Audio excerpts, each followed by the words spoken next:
everybody, hope you're doing okay. Welcome to Lee Valley. Now I thought I'd cut to the chase and cut straight to my actual race. We've got Sue on the commentary later, but here I'm just opening it up, first lap, and I actually paced this quite well in the end. I've got my mate Phil York there in red at the back, and I'm in third place. A couple of youngsters out in front. I did a 37, a 37, a 37 and a 38, so spoiler alert. But yeah, well pleased with that. Just what I wanted to do, get an experience for how these 800 metre races are. And so let's cut to the chase here with Sue bringing up the commentary for the rest of the race, and we'll have a chat afterwards as well. In fact, Tim does look as though he's running quite well, actually. Phil's got him on his shoulder. Phil's on Tim's shoulder.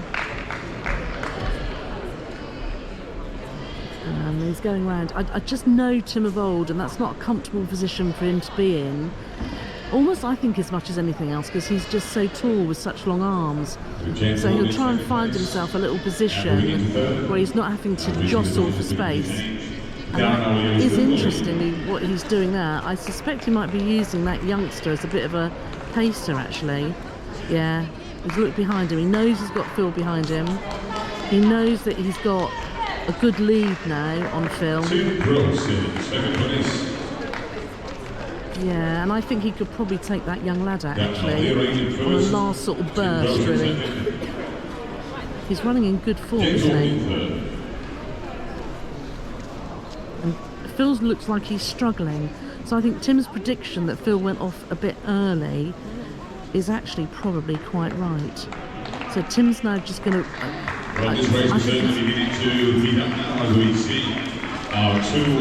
Yeah, Tim's not going to necessarily worry about taking that youngster out, as long as he's got the lead, I think. Oh, that's a big gap now. Phil's not going to catch him. Tim's in good form, isn't he? Oh, bless him. I always get a bit tearful. This seems like an extraordinary thing to do, really. It's like I said, it's not a comfortable running space for Tim with this indoor thing, but look how strong he's looking now.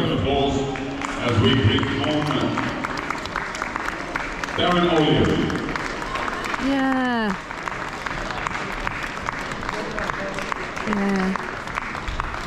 All right, I think that's...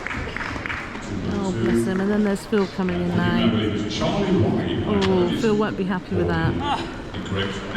I don't think you're happy with that, Phil, Mr. York. And there we go. Oh, Tim, I think you gave that all you had it, my darling. Yeah, it's good. Let's go and do some streets. Oh. It wasn't the bend too bad, actually.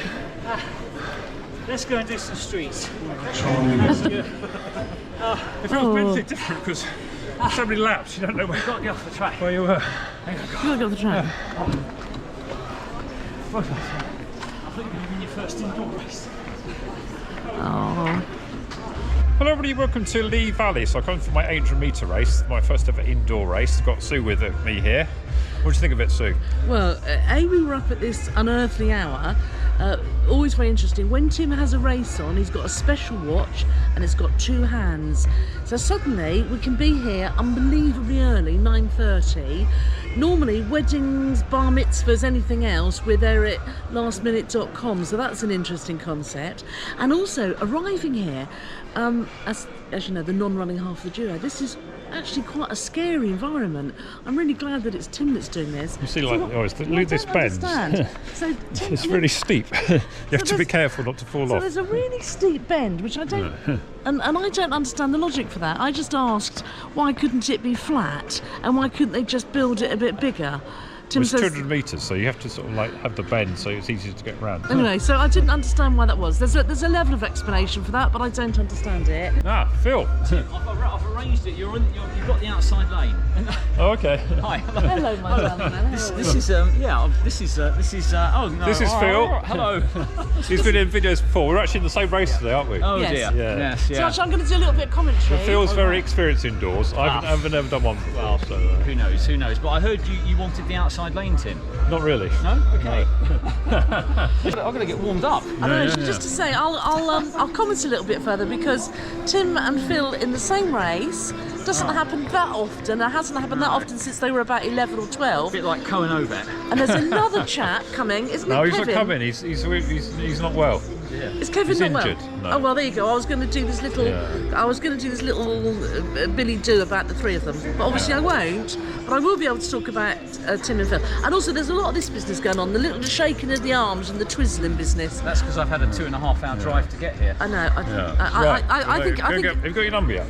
Yes, numbers are off by this I'm going desk. to get my number now. Right. Yeah. So here we are with Phil. Well done, Phil. Where did you come? Fourth. I was fourth, yes. And I was second. So I think I might have just broken 2:30, but I'm not sure. Yeah.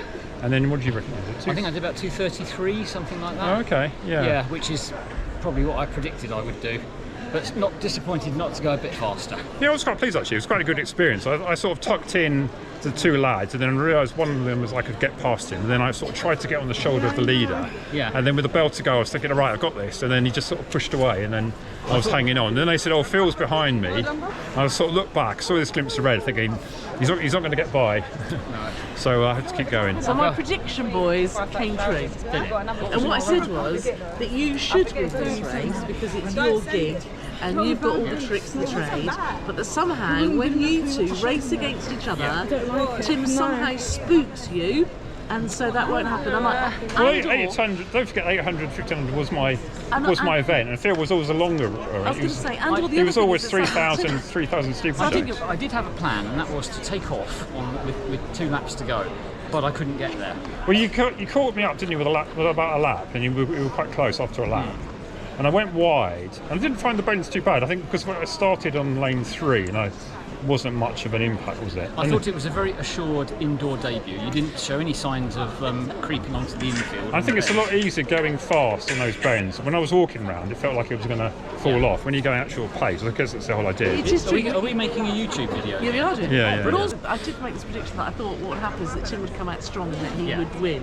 No, he won fair and square. I'll get over it. It's only sport. It's only athletics. No. Anyway, well, hope you enjoyed my first debut around the track, 800 metres. I'll look on What open shoes tracks. did you wear, Tim?